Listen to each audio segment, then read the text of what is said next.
Bom dia, boa tarde, boa noite, pessoal. A gente está aqui para mais uma entrevista, dessa vez com o pastor Evandro, da Luz para os Povos, Ministério dos Jovens, da Nação Jovem. A gente vai aqui arrancar umas perguntinhas desse homem de Deus aqui para saber um pouco mais da vida dele cristã. E, pastor, eu queria começar com uma pergunta de como foi quando você recebeu o chamado de Deus para a sua vida.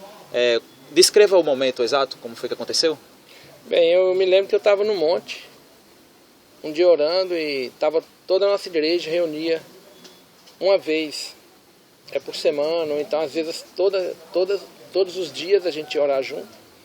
E nesse dia, até então o pastor Ronaldo colocou a mão sobre a minha testa, e eu não sabia que era ele, né? E parecia que um anjo estava pondo a mão na minha testa e começou a falar algumas coisas para mim, coisas que não chegaram a acontecer ainda, e muitas coisas sobre o meu ministério, sobre o meu chamado com Deus. Então nesse dia eu percebi o que Deus tinha para mim. E na hora que ele terminou de orar e saiu de perto, eu abri o olho para ver quem era, porque para mim era um anjo. Aí eu olhei, era o pastor Ronaldo. E eu acho que ele nem deve lembrar disso, mas até hoje eu ainda lembro dessa palavra que ele me deu no monte, em Goiânia. E assim, eu tenho velado e tenho perseverado nela, porque eu creio que Deus tem algo muito maior para nós aqui. Amém. Agora, falando sobre relacionamentos, o senhor que acha que até que ponto um namoro ou um casamento pode interferir no chamado de alguém? Eu penso que um namoro você tem que escolher a pessoa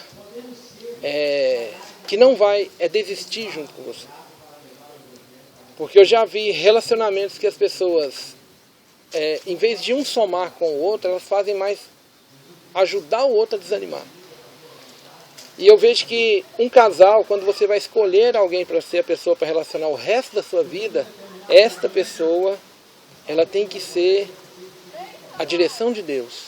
Não só pela beleza, não só por algum dom que essa pessoa tenha, mas eu entendo que é fundamental, é extremamente necessário que a pessoa saiba escolher e saiba o chamado do outro. Porque por muitas vezes nós tomamos as decisões erradas e o nosso cônjuge nos ajuda a sairmos daquela decisão errada. Então, quando nós caminhamos uns com os outros e crendo que Deus vai fazer algo, nós ainda temos a chance de crescermos. Então, é extremamente fundamental a pessoa que você escolhe para casar. Porque já vi diversos casos de ministérios serem afundados, de pessoas que desistiram de tudo por causa de um relacionamento. Agora, na vida cristã, às vezes a gente abre mão de alguns sonhos, né, para viver os sonhos de Deus. O senhor, particularmente, abriu mão de alguns sonhos já na sua vida para viver aquilo que Deus tinha para você? Olha, a gente sempre tem que abrir mão de sonhos. Quando você chega a uma certa idade, você começa a traçar metas. E Deus, quando eu cheguei nos meus 30 anos, o Senhor mudou a minha vida. Me mandou para uma cidade que eu não conhecia, para conquistar pessoas que eu nunca sonhei que eu veria na vida. E foi um desafio inicial. Mas hoje eu entendo uma coisa, que quando você faz algo pela direção de Deus, Deus vai fechar todas as portas do seu passado. Aquele sonho que você tinha antes, você não vai ter ele mais.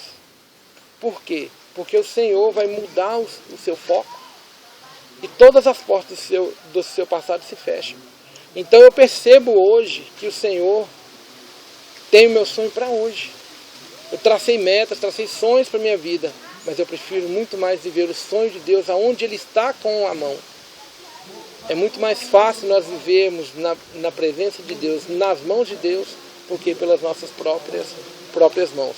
E um sonho meu, que é a pergunta, um sonho que eu tinha no meu coração era conquistar uma segurança financeira. E eu trabalhei muito em Goiânia para isso, e chegou um momento que eu percebi que Deus não tinha aquela segurança financeira para mim naquela época. Eu não sei o dia de amanhã, mas eu sempre sonhei em ter uma quantidade e ter um conforto financeiro. Mas hoje eu prefiro muito mais ter pessoas do que um conforto financeiro. Então esse é meu sonho que eu abri mão, para viver o sonho de Deus hoje. Não que Deus não possa suprir-nos e nos dar algo muito maior do que nós sonhávamos, mas eu prefiro viver o sonho de Deus hoje, do que viver sem Deus o meu próprio sonho. Sonhar os sonhos de Deus também é um ato de fé. E falando sobre isso, qual foi uma experiência de fé que mudou a sua vida? Bem, uma das minhas primeiras experiências de fé foi quando eu ganhei a primeira pessoa para Jesus. Para mim, essa é a maior experiência de fé. Porque Deus falar com a gente e a gente mudar é uma experiência de fé. Mas você pregar aquilo que um Deus que você só acredita, que você não vê, e a pessoa aceitar. Então, para mim, a minha maior experiência de fé e a minha primeira experiência de fé grande foi o dia que eu ganhei o Antoninho Segato. Que eu preguei para ele e o cara aceitou Jesus. E eu olhei para ele e falei assim, você quer isso que eu estou falando? Ele, eu quero. Nem eu acreditava que ele poderia aceitar Jesus naquele momento. Mas eu sei que isso é uma experiência de fé, porque o Espírito Santo convenceu ele do pecado dele e mostrou para ele que ele precisava arrepender. Então é um desafio para nós, né? E eu quero dizer que Deus sempre vai gerar desafios no coração de cada um de nós. Às vezes nós ficamos olhando a nação jovem, ficamos olhando outras áreas, e Deus sempre vai nos ensinar a andar pela fé.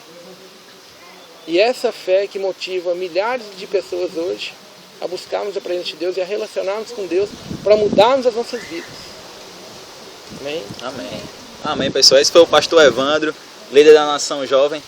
Dá uma palavrinha para o pessoal aí, um convite para o pessoal aí para a Nação Jovem, pastor. Amém. Todo sábado às 19 horas. E a Nação Jovem ali no Cristo Redentor. E eu quero deixar uma palavra para você, que você leia Romanos 8, do 31 ao 37, que fala que nada vai nos separar do amor de Deus. Nem a fome, nem a nudez, nem a tribulação, nem a angústia, nem anjos, nem principados e nem potestades. Nada nos separará do amor de Deus, porque Ele é quem nos capacita e que nos fortalece, em nome de Jesus. Amém. Amém. Até mais, pessoal. Nos vemos no próximo Na Rede. Abriu o mar.